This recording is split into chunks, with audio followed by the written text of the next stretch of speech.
Bonjour à tous, c'est Maya. J'espère que vous allez bien. Je vous retrouve aujourd'hui pour une recette de pain de mie maison ultra moelleux. C'est du pain japonais et moi aussi j'adore ça. Alors c'est parti. Vous aurez besoin de 250 g de farine, 4 g de sel, 7 g de levure de boulanger fraîche, 30 g de lait concentré sucré, 160 ml d'eau et 15 g de beurre non salé. Tout d'abord, dans un bol, je commence par mélanger le sel et la farine avec un fouet.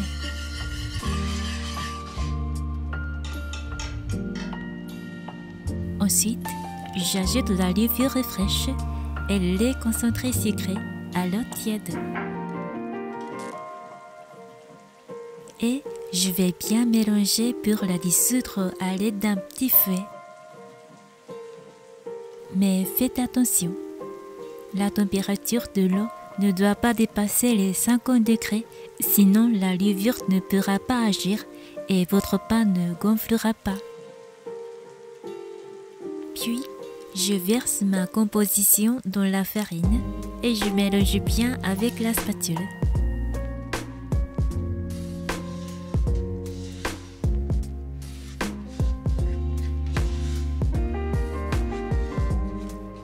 Et après, je pétris avec les mains comme ça. Et je tape énergiquement pendant 5 à 10 minutes pour bien activer le réseau glutineux. Et vous pouvez bien sûr réaliser la recette robot pâtissier ou à la machine à pain. 手でこねるのは少し大変ですが、意外とすぐにまとまるので大丈夫です。生地を思いっきり叩いてストレスを発散しましょう。Si vous êtes en colère contre quelqu'un, c'est le moment. Et quand on obtient une boule de pâte lisse et homogène, on ajoute le beurre mou à température ambiante.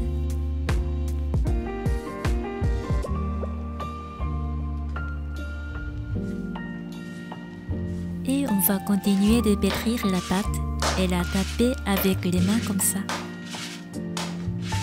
Et voilà, la pâte est prête. On forme alors une boule bien homogène.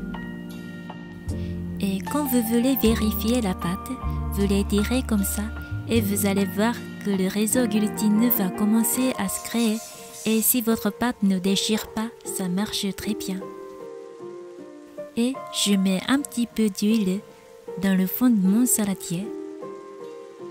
Je mets ma pâte et je la laisse pendant 1 heure à 30 degrés.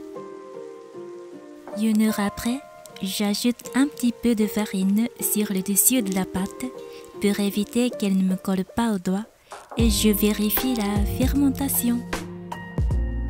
Je fais un trait dans la pâte avec un doigt et si le trait revient et disparaît, je dois la laisser pousser encore un petit peu et si la pâte retombe, elle fermente trop.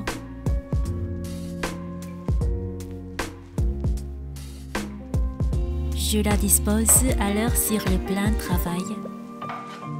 Ensuite, je la coupe en deux et je la dégaze.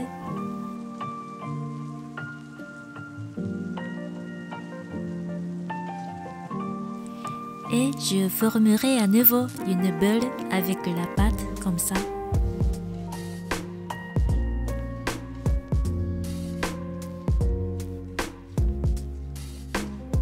Puis, je laisse reposer pendant 15 minutes à 30 degrés. Pendant ce temps, je prépare mon moule à pain de mie. Je vais utiliser un moule mesurant 18 cm de longueur sur 10 cm de largeur et de profondeur. Et je graisse l'ensemble à l'aide d'un spray d'huile. Au bout de 15 minutes, je prends ma pâte et je vais dégazer mon pain de mie pour faire un rectangle à l'aide d'un rouleau.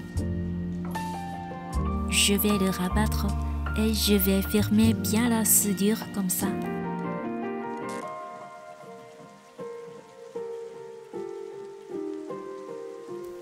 Je roule un petit peu et je plie en deux. Et une autre pâte aussi, je fais pareil. Et voilà, mon pain de mie est façonné. Ce façonnage permet d'avoir un pain de mie qui soit parfaitement carré. Et je dépose tout simplement mon pain de mie dans mon moule huilé et j'appuie un petit peu, notamment dans les coins, pour bien répartir la pâte dans le moule. Et après, on laisse à nouveau gonfler pendant environ 30 à 40 minutes à 30 degrés, jusqu'à ce qu'il double de volume. Mais vous devez laisser une marge de 3 cm en haut du moule, sinon il n'y aura pas d'espace pour que le pain prenne la bonne forme pendant la cuisson. Au bout de 30 à 40 minutes, je graisse un couvercle également et je peux le fermer. Il faudra mettre donc au four préchauffé pendant 5 minutes à 150 degrés et après on monte la température et 5 minutes à 180 degrés. Et après on monte la température à nouveau et 15 minutes à 200 degrés. Donc on enfourne environ 25 minutes au total. C'est pour ça que mon pain de mie devient ultra moelleux. À la sortie du four, je retire le couvercle et démoule le pain de mie sur une grille pour le laisser refroidir.